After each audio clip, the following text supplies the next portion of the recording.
सामनातून पुन्हा एकदा महायुतीवर टीका करण्यात आलेली आहे आणि आजच्या अग्रलेखामध्ये संजय राऊत यांनी अमित शाह यांचा ॲनाकोंडा असा उल्लेख केला आहे। पळापळा ॲनाकोंडा आला। आपल्यासोबत अंधेरीचे आमदार मुर्जी पटेल आपण त्यांच्याशी बातचीत करणार आहोत। सामना अग्रलेखातून एकीकडे अमित शाहांवर टीका, दुसरीकडे एकनाथ शिंदे हे अमित शाह यांचं ॲनाकोंडाचं पिल्लू आहे असं सुद्धा संजय राऊत म्हणतात आणि पैशानं भरलेले कंटेनर हा ॲनाकोंडाचं पिल्लू खातोय अशा आशयाची टीका त्यांनी केली आहे। काय म्हणाल, कसं उत्तर द्याल? एवढा वर्षाचा अनुभव आहे। मुंबई जनतेला माहिती आहे की पैशाचे भरलेला कंटेनर असो किंवा गाडी असो, हा मुंबई महानगरपालिकेच्या पैसा मातोश्रीवर जातोय। ते संजय राऊत विसरले का? कोविडच्या काळात जे भ्रष्टाचार झाले त्याचे पैसे सगळे मातोश्रीला गेले, ते संजय राऊताला माहिती नाही का? म्हणजे कोण भ्रष्टाचार करतो, कोणाकडे पैशाचे टँकर जातात, कंटेनर जातात, बॉक्स जातात, ते सगळ्यांना पूर्ण मुंबईला माहिती आहे की भ्रष्टाचार कोणी केला आणि कुठे कुठे किती पैसे कोणी पोचवलं। तर संजय राऊतांना बरोबर माहिती आहे। त्यांना जरा विचार करावा मातोश्रीवर किती आणि कोणी आतापर्यंत किती खोके पोचवले। नक्कीच, पण भाजप हा सगळ्यात मोठा ॲनाकोंडा आहे। जेवढे इथले स्थानिक पक्ष आहेत त्या सगळ्यांना तो गिळंकृत करतोय अशी पण टीका केली। असं काही नाही। भारतीय जनता पार्टी आमची महायुती आहे। शिवसेना, भारतीय जनता पार्टी आणि अजितदादाजी राष्ट्रवादी महायुती म्हणून एकत्र काम करत असताना आमच्यामध्ये चांगला संवाद आहे आणि महायुती म्हणूनच आम्ही इलेक्शन लढणार आहेत। संजय राऊत कितीही काय बोलला तरी महायुतीला काही फरक पडणार नाही। महायुतीच्या महापौर मुंबई महापालिकावर बसणार आहेत। संजय राऊतच्या पायाची जमीन हललेली आहे म्हणून ते असं वाक्य बोलत आहे, पण त्याच्याने मुंबईकरांना काही फरक पडत नाही। मुंबईकरांनी कोविडच्या वेळेत झालेला भ्रष्टाचार हा पाहिलेला आहे आणि मुंबईकर सज्ज आहेत। इलेक्शन निवडणुका कधी लागतात त्याची वाट बघत आहेत। पण उद्धव ठाकरे म्हणतात की सध्याचं जे वातावरण आहे त्यानुसार लोकशाहीला हे मारक वातावरण आहे आणि सत्ताधाऱ्यांना विरोधकांनी जी केलेली टीका आहे ती कुठेतरी आवडत नाही आणि त्यामुळे कार्यकर्त्यांच्या विरोधातले जे कायदे आहेत ते तयार केले जातात। यामध्ये तुम्हाला किती तथ्य वाटतं, सत्य वाटतं? हे बघा, हे मोर्चे आणि इलेक्शन कमिशनरवर जे तासेरे ओढत आहेत त्यांना माहिती आहे की आमचा हा निवडणुकीत पराभव हा नक्की आहे, म्हणून हा सगळं चालू आहे। जर त्यांची युती झाली तरी महायुतीला काही फरक पडत नाही आणि इलेक्शन आता लागलं पाहिजे असं आमचं मत आहे। एवढे दिवस ते बोलत होते इलेक्शन घेत नाही, अमुक नाही, तमुक नाही। आता त्यांना माहिती आहे की आम्ही निवडून येत नाही म्हणून मोर्चे काढतात, एकत्र येतात, पण आम्हाला काही फरक पडत नाही। आम्ही तुमच्या माध्यमातून मी मागणी करतो मुख्यमंत्री, उपमुख्यमंत्री, इलेक्शन कमिशनरना की लवकरात लवकर मुंबई महानगरपालिकेची निवडणुका लावा। लोक वाट बघत आहेत। नक्की, जर निवडणुका लागल्या तर किती जागा एकनाथ शिंदे यांची शिवसेना जिंकेल मुंबईमध्ये असं तुम्हाला विश्वास आहे? कारण आपण पाहिलं 2017मध्ये जेव्हा निवडणुका झाल्या होत्या त्यावेळी मोठा आकडा शिवसेनेने गाठला होता, शिवसेनेचाच महापौर होता।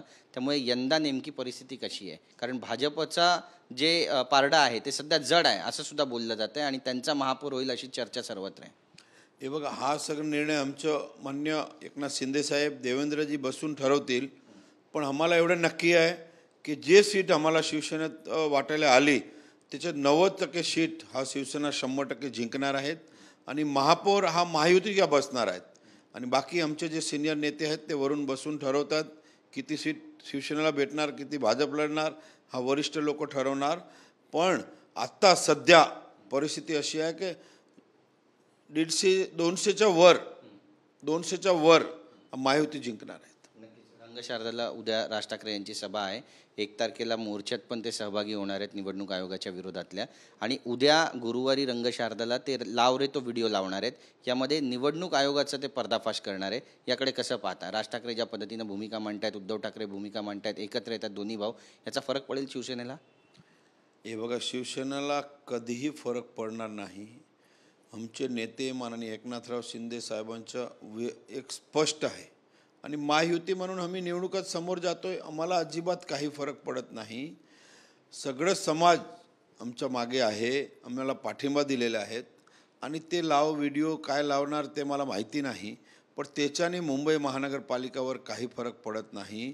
आता त्यांना निवडणुका आता नको आहे म्हणून हा सगळं करतायत, पण माननीय कमिशनर साहेबांना माझी विनंती आहे की लवकरात लवकर मुंबई महानगरपालिकेच्या निवडणुका लावल्या पाहिजे। नक्कीच, अंधेरीतील सबवेचा विषय असू द्या किंवा वेस्टर्न एक्सप्रेस हायवेचा विषय असू द्या, बरीच ट्रॅफिक कोंडी आहे त्या ठिकाणी, वाहतुकीची कोंडीचा सामना करतोय मुंबईकर आणि बऱ्याच वर्षांपासून ही समस्या आहे. यातून मुंबईकरांची सुटका होणार आहे की नाही? कारण मुरजी पटेल तिथले आमदार आहेत, त्यामुळे ते यातून काहीतरी मार्ग काढतील अशी पण चर्चा होती, पण तसं होताना काही दिसत नाही.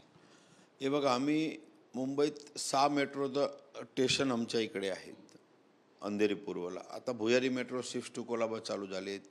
आम्ही जवळजवळ 22 DP रोड उघडा करतो. आता काम चालू आहे. 3 DP रोड आम्ही खोलून टाकलेले आहेत. DP रोड उघडले की ट्रॅफिक डायव्हर्ट होईल आणि ट्रॅफिकची समस्या येणाऱ्या 6 महिन्यात तुम्हाला अंधेरीमध्ये दिसणार. ट्रॅफिक मुक्त अंधेरी करण्याचे धोरण आमच्या हाती घेतलेलं आहे आणि लवकरात लवकर ते आम्ही करू.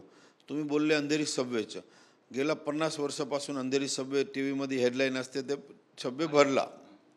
पण हा वेळी आमचा प्रयत्न आहे की येणाऱ्या पावसाला अंधेरी सबवे भरणार नाही. परमनंट सोल्युशन माननीय एकनाथराव शिंदेजी CM साहेब दोघांशी माझी चर्चा झाली आहे. कमिशनर गगराणी साहेबांशी चर्चा झाली आहे की हा वेळी अंधेरी सबवेचं परमनंट सोल्युशन आम्ही काढतोय. येणाऱ्या पावसाळ्यात त्याचा रिझल्ट तुम्हाला दिसेल. बातचीत केल्याबद्दल. तर आपण पाहतोय की आपली भूमिका या ठिकाणी मुरजी पटेल जे अंधेरीचे आमदार आहेत शिवसेनेचे, त्यांनी मांडलेली आहे आणि लवकरच 6 महिन्यामध्ये अंधेरीची ट्रॅफिकची समस्या आहे त्यातून लोकांची मुक्तता होईल असा विश्वाससुद्धा व्यक्त करतायत. नेमकं काय घडणार आहे पाहणं महत्त्वाचं ठरेल. कॅमेरा पर्सन योगेश गुरवसह गिरीश गायकवाड, TV9 मराठी, मुंबई.